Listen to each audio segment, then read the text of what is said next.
Bismillahirrahmanirrahim. Assalamualaikum warahmatullahi wabarakatuh. Alhamdulillahi rabbil alamin. Asyhadu an la ilaha illallah wahdahu la syarika lah. Wa asyhadu anna Muhammadan abduhu wa rasuluh.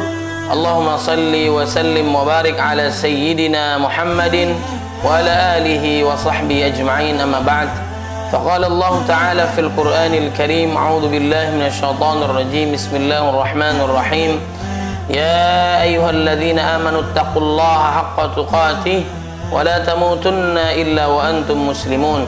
Wa qala Allah ta'ala fi ayatin ukhra, alif lam ra, kitabun anzalnahu ilayka litukhrijan nasa minadh dhulumati ilan nuri biidzni rabbihim ila siratil azizil hamid. Wa qala an-nabiy sallallahu alaihi wasallam, khairukum man ta'allama al-Qur'ana wa 'allama. Al-Bukhari. Sadaqallahul azim wa sadaqa rasuluhun nabiyul karim wa nahnu ala dhalika minasy syahidin. Alhamdulillah, segala puji hanya milik Allah Subhanahu wa taala yang telah memberikan kita hidayah, petunjuk, inayah, pertolongan dan berbagai kenikmatan yang Allah berikan kepada kita, nikmat iman, nikmat Islam, nikmat ihsan, sehat wal afiah, panjang usia dalam ketaatan kepada Allah Subhanahu wa taala. Ikhwah fillah yang dimuliakan oleh Allah Subhanahu wa taala, pada kesempatan kali ini kita kembali lagi mengkaji, mentadaburi surat di antara surat-surat yang ada di dalam Al-Quran. Pada kesempatan kali ini kita akan membahas surat Abasa. Surat Abasa yang artinya bermuka masam. Abasa, surat ke-80, terdiri dari 42 ayat dan Makkiyah. Mari kita paparkan penjelasan di antara surat Al-Quran ini, yaitu surat Abasa. Sebagai pengantar, dalam tafsir Ibnu Katsir juga dijelaskan, yaitu bukan hanya seorang dari ulama tafsir menyebutkan bahwa Rasulullah Sallallahu Alaihi Wasallam di suatu hari sedang berbicara dengan salah seorang pembesar Quraisy yang beliau sangat menginginkan dia masuk Islam. Ketika beliau, Nabi Muhammad Sallallahu Alaihi Wasallam, sedang berbicara dengan suara yang perlahan dengan orang Quraisy itu, tiba-tiba datanglah Ibnu Ummi Maktum, salah seorang yang telah masuk Islam sejak lama. Kemudian Ibnu Ummi Maktum bertanya kepada Rasulullah Sallallahu Alaihi Wasallam tentang sesuatu dengan pertanyaan yang mendesak, dan Nabi Sallallahu Alaihi Wasallam saat itu sangat menginginkan andai kata Ibnu Ummi Maktum diam dan tidak mengganggunya, agar beliau dapat berbicara dengan tamunya yang dari Quraisy itu, karena beliau sangat menginginkannya mendapat hidayah. Untuk itulah maka beliau bermuka masam terhadap Ibnu Ummi Maktum dan memalingkan wajah beliau darinya, serta hanya melayani tamunya yang dari Quraisy itu. Maka Allah Subhanahu wa taala menurunkan firman-Nya. A'udzu billahi minasyaitonir rajim. Bismillahirrahmanirrahim. Abasa wa tawalla an ja'ahul a'ma wa ma yudrika la'allahu yazakka. Dia Muhammad bermuka masam dan berpaling karena telah datang seorang buta kepadanya. Tahukah kamu, barangkali ia ingin membersihkan dirinya dari dosa, yakni menginginkan agar dirinya suci dan bersih dari segala dosa. Au yadzakkaru fatanfa'ahu dzikra, atau dia ingin mendapatkan pengajaran, lalu pengajaran itu memberi manfaat kepadanya, yaitu memperoleh pelajaran untuk dirinya sehingga ia menahan dirinya dari hal-hal yang diharamkan. Amma man istaghna fa anta lahu tasadda. Adapun orang yang merasa dirinya serba cukup, maka kamu melayaninya. Adapun orang yang serba cukup, maka kamu melayaninya dengan harapan dia mendapat petunjuk darimu. Wa ma 'alaika alla yazakka, padahal tidak ada celaan atasmu kalau dia tidak membersihkan diri atau beriman kepada Allah Subhanahu wa taala. Artinya kamu tidak akan bertanggung jawab mengenainya bila dia tidak mau membersihkan dirinya atau beriman kepada Allah Subhanahu wa taala. Wa amma man ja'aka yas'a wa huwa yakhsha, dan adapun orang yang datang kepadamu dengan bersegera untuk mendapatkan pengajaran sedangkan ia takut kepada Allah Subhanahu wa taala, yakni dengan sengaja datang kepadamu untuk mendapat petunjuk dari pengarahanmu kepadanya. Fa anta annu talaha, maka kamu mengabaikannya. Maksudnya kamu acuhkan dia. Dan setelah kejadian ini, Allah Subhanahu wa taala memerintahkan kepada Rasulnya untuk tidak boleh mengkhususkan peringatan terhadap seseorang secara tertentu, melainkan harus menyamakan di antara semuanya. Dalam hal ini tidak dibedakan antara orang yang mulia dan orang yang lemah, orang yang miskin dan orang yang kaya, orang merdeka dan budak belian, laki-laki dan wanita, serta anak-anak dan orang dewasa. Kemudian Allah lah yang akan memberi petunjuk kepada siapa yang dikehendakinya kepada jalan yang lurus. Keputusan yang ditetapkannya penuh dengan kebijaksanaan dan mempunyai alasan yang sangat kuat.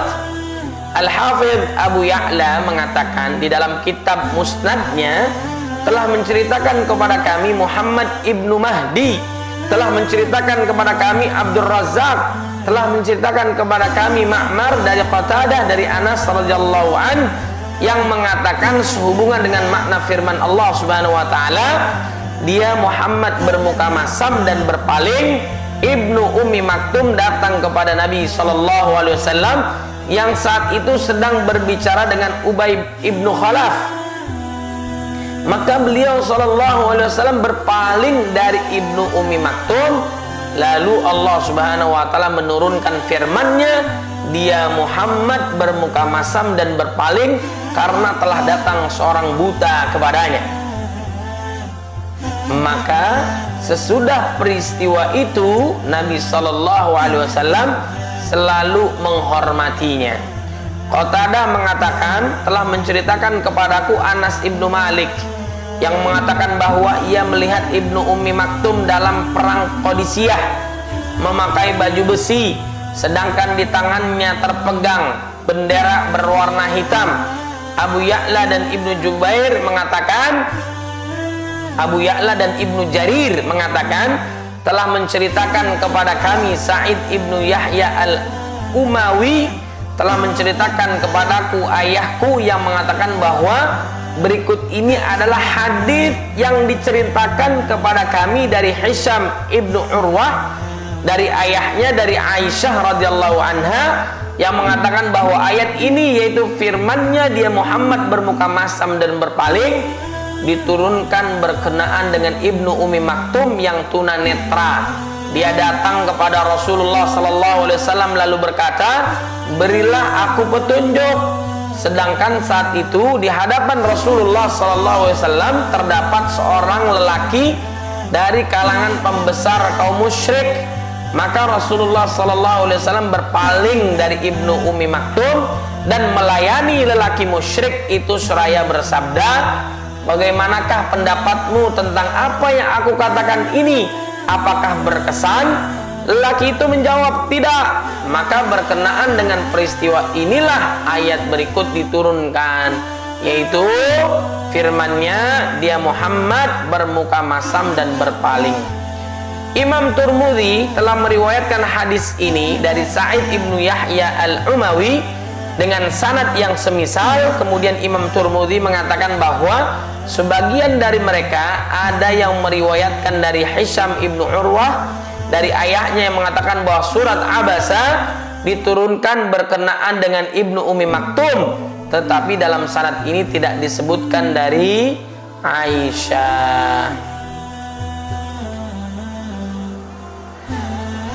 Menurut Ibnu Katsir, memang demikianlah yang terdapat di dalam kitab Muwatta. Kemudian Ibnu Jarir dan Ibnu Abu Hatim juga telah meriwayatkan melalui jalur Al-Aufi dari Ibnu Abbas hubungan dengan makna firman-Nya dalam surat Abasa ayat 1 sampai dengan ayat 2. Masyarul muslimin rahimakumullah, ikhwah fillah yang dimuliakan oleh Allah Subhanahu wa taala.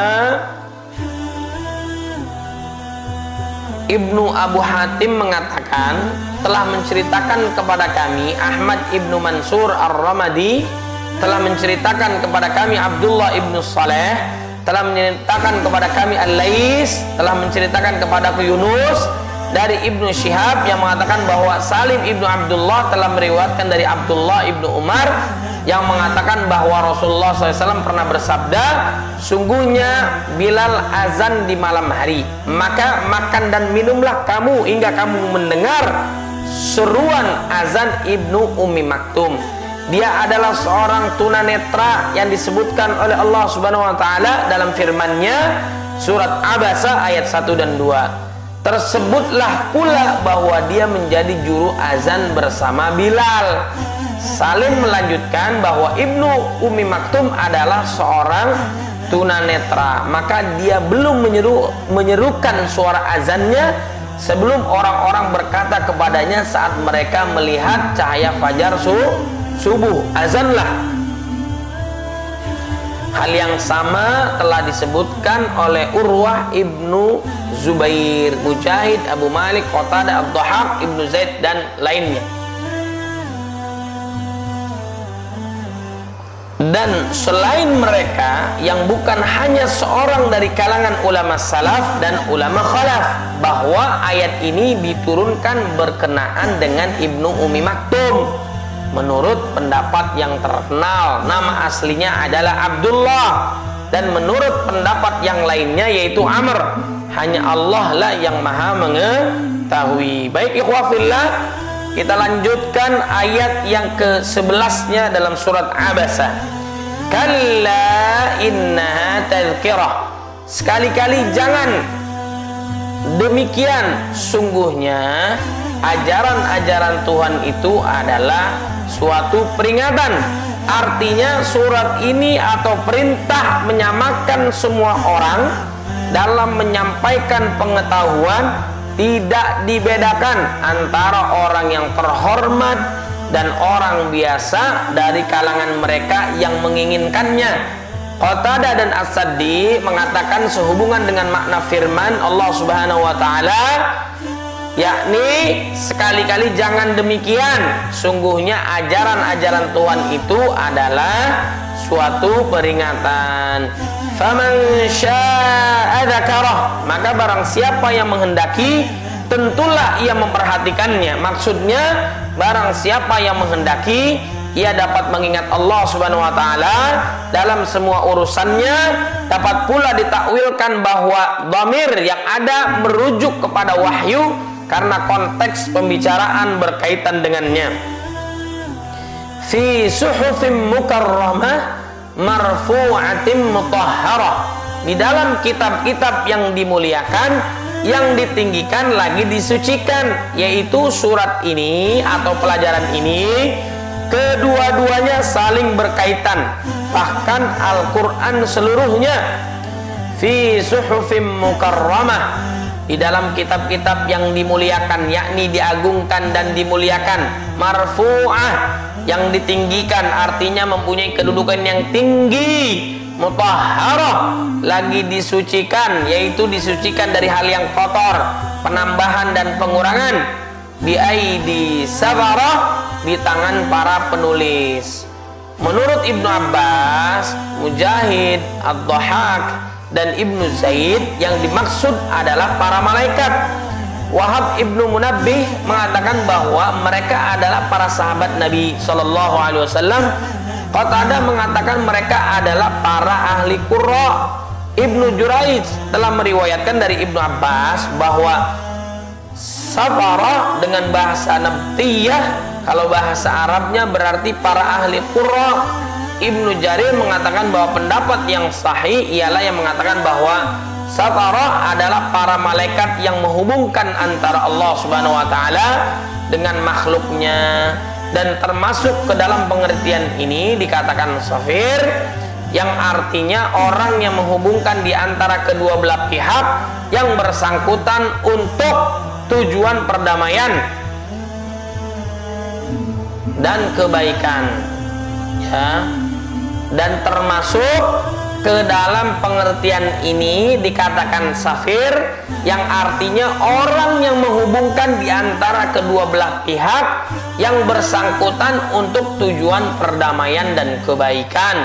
Hal yang sama dikatakan oleh salah seorang penyair dalam salah satu bait syairnya, wa ma ada'us sifara baina qaumi wa ma amshi bighisshin in masyaitu. Aku belum pernah mengabaikan perantara juru runding di antara kaumku, dan aku belum pernah berjalan ke sana kemari untuk tujuan menipu. Imam Bukhari mengatakan bahwa safara adalah para malaikat yang menjadi duta perdamaian di antara mereka. Di sini malaikat yang menurunkan wahyu Allah Subhanahu wa taala dan menyampaikannya kepada Rasul yang bersangkutan diserupakan dengan duta yang mendamaikan di antara kaum yang berselisih. Kiramin bararah, yang mulia lagi berbakti, yakni rupa mereka mulia, baik lagi terhormat, dan akhlak serta sepak terjang mereka berbakti, suci dan sempurna. Maka berangkat dari pengertian ini, orang yang hafal Quran dianjurkan berada dalam jalan yang lurus dan benar dalam semua perbuatan dan ucapannya. Ya, qala al-Imam Ahmad haddatsana Ismail haddatsana Hisham an Qatadah an Zurarah ibn Aufa an Sa'd ibn Hisham an Aisyah qalat qala Rasulullah sallallahu alaihi wasallam alladhi yaqra'ul Qur'ana wa huwa mahirun bihi ma'as sabaratil kiramil bararah walladhi yaqra'uhu wa huwa alaihi syaqun lahu ajran. Imam Ahmad mengatakan, telah menceritakan kepada kami Ismail, telah menceritakan kepada kami Hisham dari Qatadah, dari Zurarah ibnu Aufa, dari Sa'id ibnu Hisham, dari ayahnya dari Aisyah radhiyallahu anha, yang mengatakan bahwa Rasulullah sallallahu alaihi wasallam pernah bersabda, orang yang membaca Al-Quran sedangkan dia pandai membacanya, kelak akan dihimpunkan bersama-sama dengan para malaikat sabarah yang mulia lagi berbakti. Adapun orang yang membacanya sedangkan dia melakukannya dengan berat, baginya 2 pahala. Jamaah mengetengahkan hadis ini melalui jalur Qatadah dengan sanad yang sama. Qutilal insanu ma akfarah, binasalah manusia, alangkah amat sangat kekafirannya. Ad-Dhahhak telah meriwayatkan dari Ibnu Abbas sehubungan dengan makna firman Allah Subhanahu wa taala binasalah manusia, yakni terkutuklah manusia. Hal yang sama dikatakan oleh Abu Malik bahwa kalimat ini ditunjukkan kepada manusia yang mendustakan hari berbangkit. Dia banyak berdusta tanpa sandaran, bahkan hanya menurut ilusinya yang menganggap hal itu mustahil terjadi. Dia tidak mempunyai pengetahuan sama sekali dalam hal ini. Ibnu Juraij mengatakan bahwa firman Allah Subhanahu wa taala alangkah amat sangat kekafirannya, maksudnya betapa parah kekafirannya, yakni memakai sigat ungkapan ta'ajjub. Tetapi Ibnu Jarir mengatakan bisa saja ditakwilkan dengan pengertian berikut, bahwa apakah yang menjadikan manusia itu kafir? Dengan kata lain, apakah yang mendorongnya tidak percaya kepada adanya hari berbangkit? Hal yang semisal telah diriwayatkan oleh Al-Baghawi dari Muqatil dan Al-Kalabi. Qatadah mengatakan sehubungan dengan makna firman-Nya, alangkah amat sangat kekafirannya, yaitu betapa laknatnya dia. Kemudian Allah Subhanahu wa taala menerangkan kepada manusia tentang bagaimana dia menciptakannya dari sesuatu yang hina, dan bahwa dia mampu untuk mengembalikannya hidup seperti semula sebagaimana saat dia menciptakannya di permulaan. Untuk itu Allah Subhanahu wa taala berfirman, min ayyi syai'in khalaqah min nutfatin khalaqahu faqaddarah. Dari apakah Allah menciptakannya? Dari setetes mani Allah menciptakannya lalu menentukannya, yaitu maksudnya adalah kemudian menentukan ajal, rezeki dan amalnya, apakah dia termasuk orang yang berbahagia ataukah orang yang celaka. Tsumma sabila yassarah, kemudian dia memudahkan jalannya. Al-Aufi telah meriwayatkan dari Ibnu Abbas bahwa kemudian Allah memudahkannya keluar dari perut ibunya. Hal yang sama telah dikatakan oleh Ikrimah, Ad-Dhahhak, Abu Shalih, Qatadah dan Saddi. Kemudian dipilih oleh Ibnu Jarir. Mujahid mengatakan bahwa ayat ini semakna dengan firman Allah Subhanahu wa taala surat Al-Insan ayat 3. Inna hadainahu sabila imma syakira wa imma kafura. Sungguhnya kami telah menunjukinya jalan yang lurus, ada yang bersyukur dan ada pula yang kafir. Artinya kami telah menerangkan kepadanya jalan yang lurus, dan kami telah menjelaskan kepadanya, dan kami telah memudahkan baginya untuk mengamalkannya. Hal yang sama telah dikatakan oleh Al-Hasan dan Ibnu Zaid, dan pendapat inilah yang paling kuat. Hanya Allah lah yang maha mengetahui. Tsumma amatahu fa akhbarah, kemudian dia mematikannya dan memasukkannya ke dalam kubur. Sesudah Allah menciptakannya dan menghidupkannya di alam wujud ini, lalu dia mematikannya dan menguburkannya, yakni Allah menjadikannya mempunyai kuburan.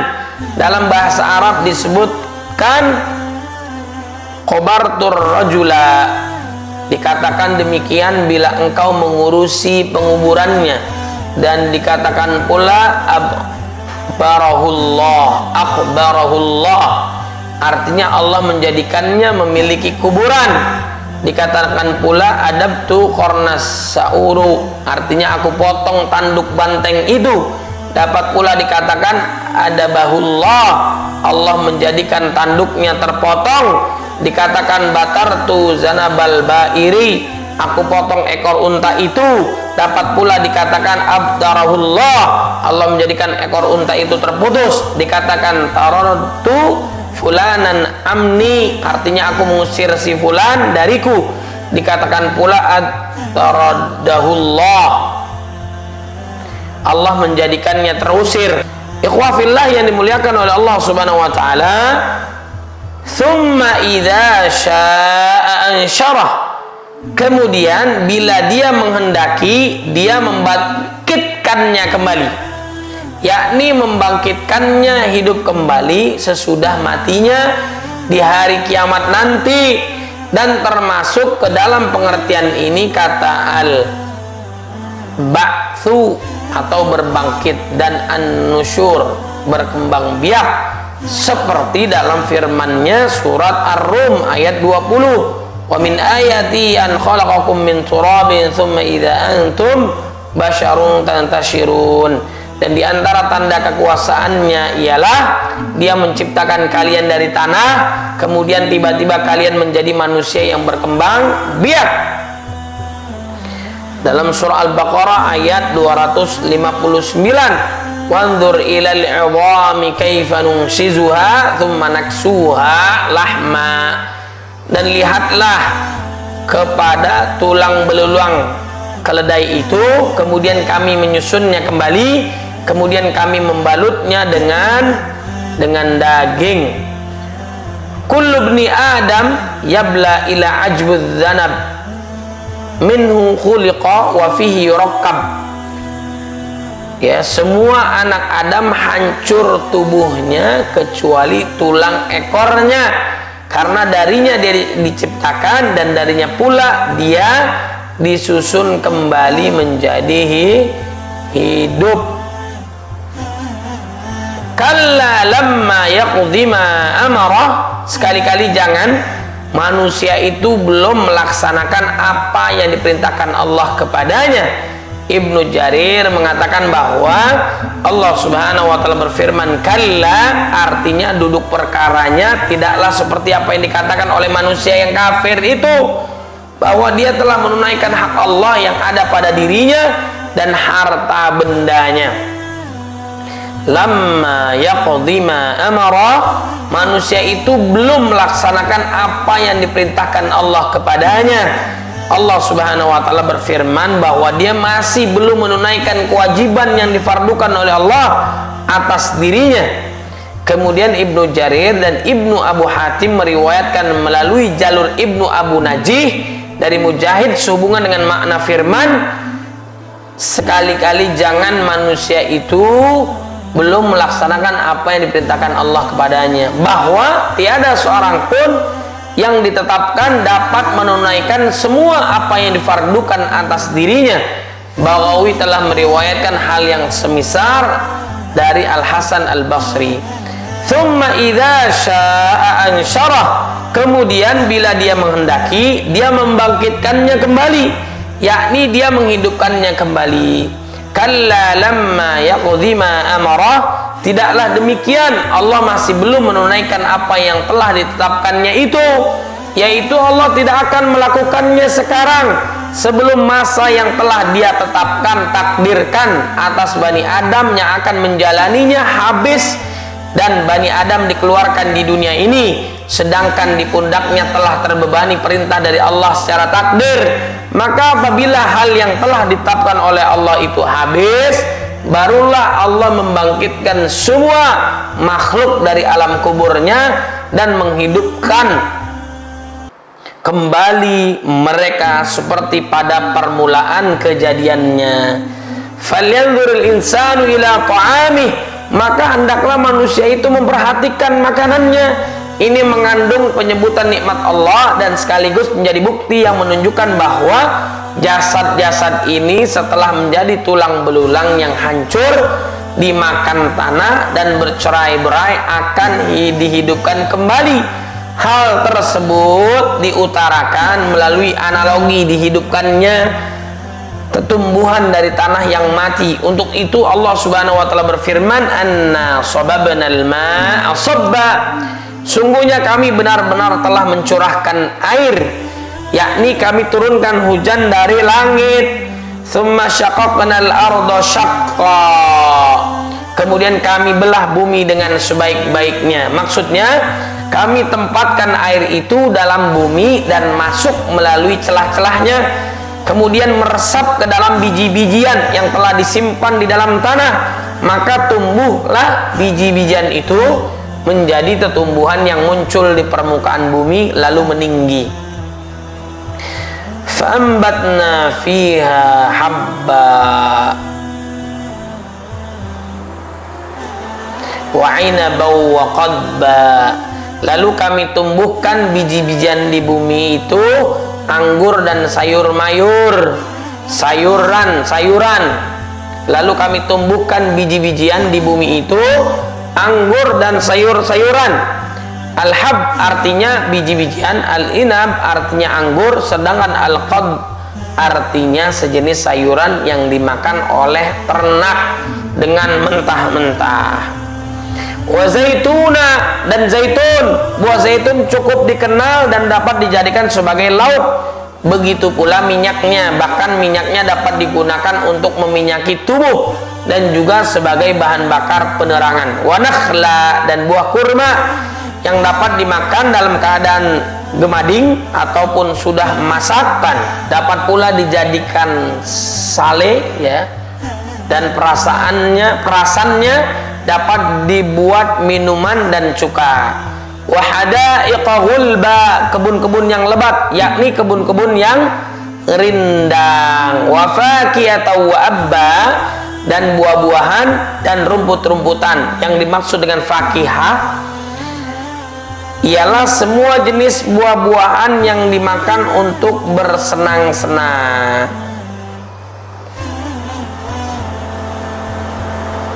Ibnu Abbas mengatakan bahwa fakihah adalah buah yang dimakan dalam keadaan segar, sedangkan al-lab artinya tumbuhan yang hanya dimakan oleh binatang ternak dan tidak dimakan oleh manusia.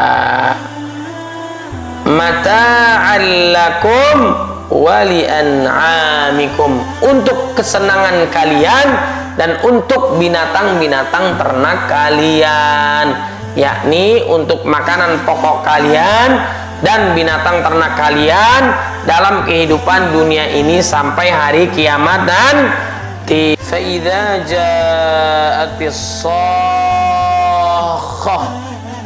dan apabila datang suara yang memekakkan, tiupan sangkakala yang kedua. Yauma yafirrul mar'u min akhihi wa ummihi wa abihi wa sahibatihi wa banihi. Pada hari itu, pada hari ketika manusia lari dari saudaranya, dari ibu dan bapaknya, dari istri dan anak-anaknya. Ibnu Abbas mengatakan bahwa yang dimaksud dengan as-sakhah ialah salah satu nama lain dari hari kiamat. Allah memperingatkan dan mempertakuti hamba-hambanya dengan hari tersebut. Ibnu Jarir mengatakan bahwa barangkali ia merupakan nama tiupan sangkakala. Al-Baghawi mengatakan as-sakhah artinya pekikan hari kiamat. Dikatakan demikian karena kejadiannya memekakkan telinga sehingga hampir saja menjadikannya tuli. Kemudian ayat yang 34 sampai ayat 36 yang tadi, yaitu yauma yafirrul mar'u min akhihi wa ummihi wa abihi wa sahibatihi wa banihi. Pada hari ketika manusia lari dari saudaranya, dari ibu bapaknya, dari istri dan anak-anaknya, yaitu dia melihat mereka tetapi lari dari mereka dan menjauhinya karena dahsyatnya huru hara dan kengerian yang terjadi pada hari itu. Qatadah mengatakan bahwa pada hari itu yang dipentingkan adalah yang paling dicintai dan paling dekat karena dahsyatnya huru hara di hari itu, yang dalam hal ini tiada yang lebih dicintai dan lebih dekat bagi seseorang kecuali diri masing-masing.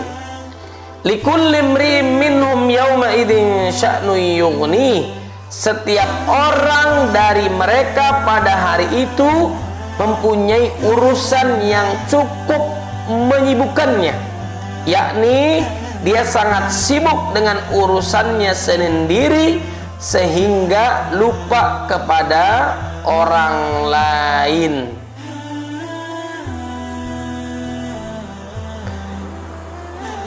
Wujuhu yawma idzin musfirah dhahikatum mustabsyirah.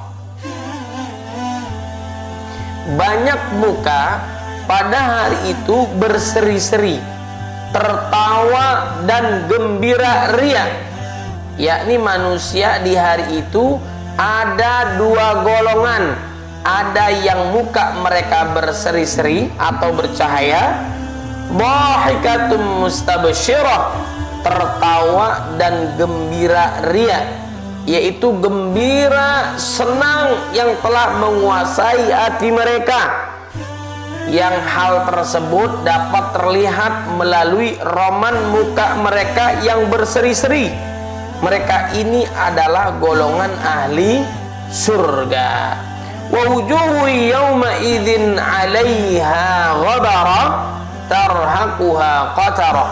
Dan banyak pula muka pada hari itu tertutup debu dan ditutup lagi oleh kegelapan. Roman muka mereka tampak kelabu sehingga kelihatannya hitam. Ibnu Abu Hatim mengatakan, telah menceritakan kepada kami, ayahku telah menceritakan kepada kami, Sahal Ibnu Utsman Al-Askari telah menceritakan kepada kami, Abu Ali alias Muhammad Maula Ja'far Ibnu Muhammad, dari Ja'far Ibnu Muhammad, dari ayahnya, dari kakeknya, yang mengatakan bahwa Rasulullah Sallallahu Alaihi Wasallam pernah bersabda bahwa orang kafir dikekang oleh keringatnya, kemudian kegelapan menutupi roman muka mereka. Kemudian Nabi Sallallahu Alaihi Wasallam bersabda bahwa itulah yang dimaksud oleh firman Allah Subhanahu Wa Taala ayat 40 surat Abasa. Dan banyak pula muka pada hari itu tertutup debu.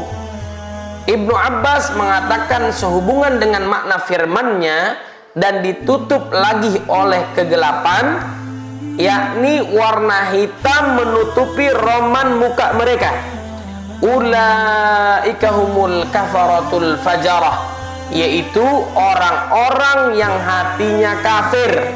Ulaika humul kafaratul fajarah, mereka itulah orang-orang kafir lagi durhaka, yaitu orang-orang yang hatinya kafir dan durhaka dalam amal perbuatannya, seperti yang disebutkan dalam ayat lain surat Nuh ayat 27, wala yalidu illa fajiran kaffara, dan mereka tidak akan melahirkan selain anak yang berbuat durhaka lagi kafir. Wallahu a'lam bishawab. Mudah-mudahan bermanfaat. Subhanakallahumma bihamdika asyhadu an la ilaha illa anta astaghfiruka wa atubu ilaik. Assalamualaikum warahmatullahi wabarakatuh.